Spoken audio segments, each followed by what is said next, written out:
ನಮ್ಮ ರಾಜ್ಯದ ಜನತೆ ಹಾಗೂ ನಮ್ಮ ಪಕ್ಷ,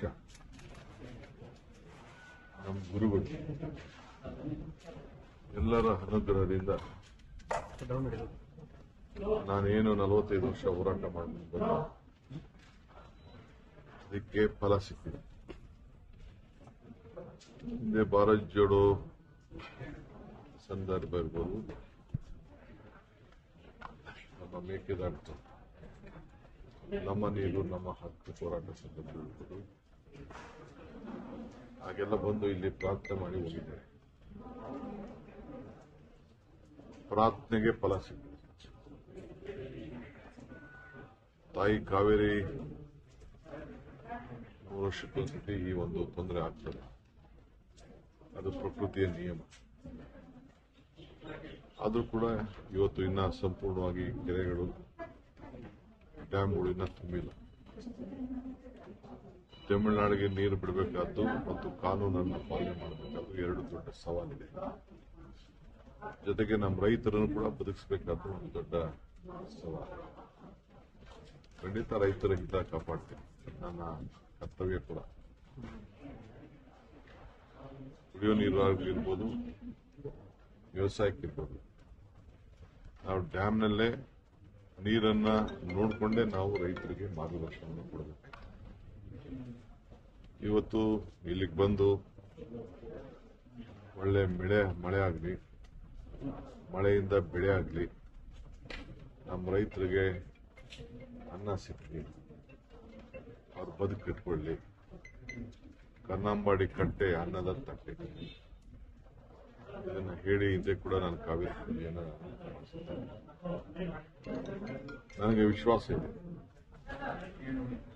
ಇವತ್ತು ಸುಪ್ರೀಂ ಕೋರ್ಟ್ ಅವರು ಕೂಡ ನಾನು ಕಾವೇರಿ ಪೂಜೆ ಮಾಡಿದ್ಮೇಲೆ ನಂದೇ ಆದಂತ ಒಂದು ಪ್ರಯತ್ನ, ನಂದೇ ಆದಂತ ಒಂದು ಸ್ಟ್ರಾಟಜಿ ಇವೆಲ್ಲ ಕೂಡ ಆದ್ಮೇಲೆ ಸುಪ್ರೀಂ ಕೋರ್ಟ್ ಕೂಡ ತಮಿಳುನಾಡಿಗೆ ಯಾವ ತರದ ಆಗಲಿ, ಬೇರೆ ಯಾವುದೇ ಆಗಲಿ, ಪಕ್ಕದ ರಾಜ್ಯದಲ್ಲಿ ನಮ್ಮ ರಾಜ್ಯದ ಸ್ಥಿಮಿತವಾಗಿ ಡ್ಯಾಮ್ ಕಟ್ಟಲಿಕ್ಕೆ ಅಭ್ಯಂತರ ಇಲ್ಲ ಅಂತ ಹೇಳಿ ಸುಪ್ರೀಂ ಕೋರ್ಟ್ ಹೇಳಿದೆ. ಅದನ್ನೇ ಈಗಾಗಲೇ ನಮ್ಮ ಕೇಂದ್ರ ಸರ್ಕಾರ ತಮಿಳುನಾಡಿನ ಸಂಸತ್ ಸದಸ್ಯರಿಗೆ ಉತ್ತರ ಕೊಡಬೇಕಾದ್ರೆ ಅದನ್ನೇ ಕೂಡ ಅವರು ಪ್ರತಿಪಾದನೆಯನ್ನು ಮಾಡಿದ್ದಾರೆ.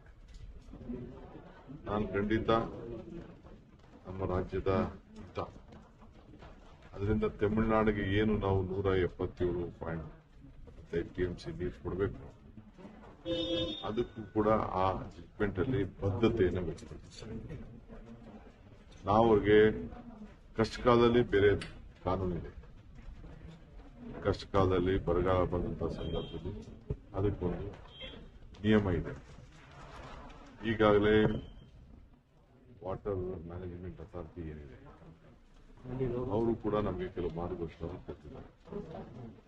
ನಾವು ಹೆಚ್ಚು ಕಮ್ಮಿ ಆಯಿತು ಅಂದ್ರೆ ನಾವು ಅನ್ನೆಸೆಸರಿ ನಮ್ಮ ಡ್ಯಾಮ್ ಕೀನ ಬೇರೆಯವರಿಗೆ ಕೊಡಬೇಕಾದಂತ ಕೇಂದ್ರ ಸರ್ಕಾರ ಕೊಡಬೇಕಾದಂತ ಪರಿಸ್ಥಿತಿ ಬರ್ತದೆ. ಅದಾಗಬಾರ್ದು. ನಾವೇ ನಮ್ಮ ರೈತರನ್ನು ಬದುಕಿಸಬೇಕು, ಕಾನೂನು ಕಾಪಾಡಬೇಕು. ಇದು ಬಹಳ ಮುಖ್ಯ. ಈ ಎಲ್ಲ ಕಷ್ಟ ತಪ್ಪಿಸ್ಬೇಕಾದ್ರೆ ವರ್ಣನ ಕೃಪೆ, ನಿಮ್ಮ ನಮ್ಮೆಲ್ಲರ ಪ್ರಾರ್ಥನೆ, ಈ ಎಲ್ಲ ಜನತೆಯ ಪ್ರಾರ್ಥನೆ, ಯಾರ್ಯಾರು ಈ ರಾಜ್ಯದಲ್ಲಿ ನಾವೆಲ್ಲ ಇದ್ದೀವಿ ನಾವೆಲ್ಲ ವರ್ಣನ ಕೇಳಬೇಕು. ಪ್ರೈಮ್ ಮಿನಿಸ್ಟರ್ ಕೂಡ ಮೊನ್ನೆ ಎಚ್ಚರಿಕೆ ಬೇಡಿಕೆ ನಮಗೆ ಒಂದು ತಿಂಗಳಲ್ಲೇ ಕೊಟ್ಟಿದ್ದಾರೆ. ಅದು ಕೂಡ ನಾವು ಗಮನದಲ್ಲಿ ಇಟ್ಕೊಳ್ಬೇಕು. ಅವರಿಗೆ ಆದಂತ ಮಾಹಿತಿ ಮೇಲೆ ಅವರು ಕೂಡ ಕೊಟ್ಟಿದ್ದಾರೆ. ಸೊ ಈಗಾಗಲೇ ಕೃಷ್ಣ ತುಂಬಿದೆ, ತುಂಗಭದ್ರಾ ಇನ್ನ ಅದಕ್ಕೆ ನೀರು ಬರಬೇಕಾದಂತ ಅವಶ್ಯಕತೆ ಇದೆ. ಕೃಷ್ಣ ಕಳೆದರೆ ಕಾವೇರಿಯಲ್ಲಿ ಇನ್ನ ನಮ್ಮ KRS ಮತ್ತು ಹೇಮಾವತಿ ಬಂದಿದೆ.